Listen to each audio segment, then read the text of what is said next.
Muri Werurwe 2018 nibwo i Kigali hasinywe amasezerano ashyiraho isoko rusange rya Afurika atangira kubahirizwa muri Mutarama 2021. Nubwo yasinyiwe mu Rwanda ngo benshi mu bacuruzi by'umwihariko b'abagore nta makuru ahagije barifiteho nk'uko bigaragazwa na Sekamana Therese, umuyobozi w'icyiciro cyihariye cy'abikorera kirimo abagore, urubyiruko n'abafite ubumuga mu rugaga rw'abikorera PSF. Hakenewe amahugurwa menshi, nk'ubu abadamu bo mu Rwanda ni benshi, buri muntu akeneye kumenya ese ibyo ngurisha ni gute nabitwara muri Ivory Coast, ni gute nabitwara muri South Africa igifitemo barriers, ni gute nabitwara ahandi bamaze gusinya amasezerano yose kandi binyoroheye, kuko dufite Rwandair ijya hirya no hino.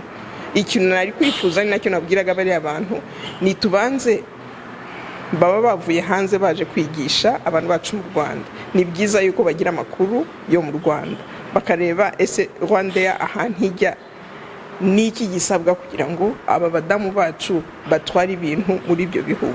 Bamwe mu bagore bakora ubucuruzi bwambukiranya imipaka bagaragaza imbogamizi bahura nazo, bifuza ko zakemurwa binyuze mu isoko rusange rya Afurika. Hari imbogamizi nyinshi zitandukanye, aho usanga wenda nk'ibyo dukura hanze mu bihugu bitandukanye wisanga hari aho badukuriraho 10%, ahari bakadukuriraho 20%, bigatuma igicuruzwa gihora gihindagurika ku isoko bitewe no kuba imbogamizi zo kuba uburyo bw'imisorere buba butandukanye. Cyane ni kugira raw materials hano mu Rwanda, nicyo kintu igihugu cyacu cyadufasha. Ubumenyi buke ku isoko rusange rya Afurika si ikibazo gifitwe n'abacuruzi bo mu Rwanda gusa, ahubwo ngo bagisangiye nabo mu bindi bihugu byo mu karere. Ibi byatumye umuryango wa Afurika y'Iburasirazuba utegura amahugurwa ku isoko rusange rya Afurika agenewe abagore, ngo kuko ari nabo benshi bagaragara cyane mu bucuruzi bwambukiranya imipaka muri aka karere. Janice Kimaro akuriye ihuriro rya ba rwiyemezamirimo b'abagore mu muryango wa Afurika y'Iburasirazuba. We saw there is a knowledge gap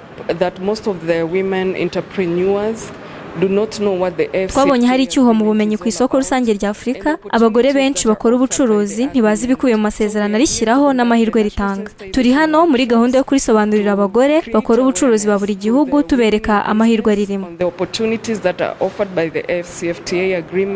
Kugeza ubu ibihugu 8 nibyo byatangiye kugerageza gucuruzanya hakurikijwe amasezerano y'isoko rusange rya Afurika. Ibyo birimo u Rwanda, Kenya, Tanzania, Cameroon, Ghana, ibirwa bya Maurice, Misiri ndetse na Tunisia. Daniel Hakizimana, Flash TV.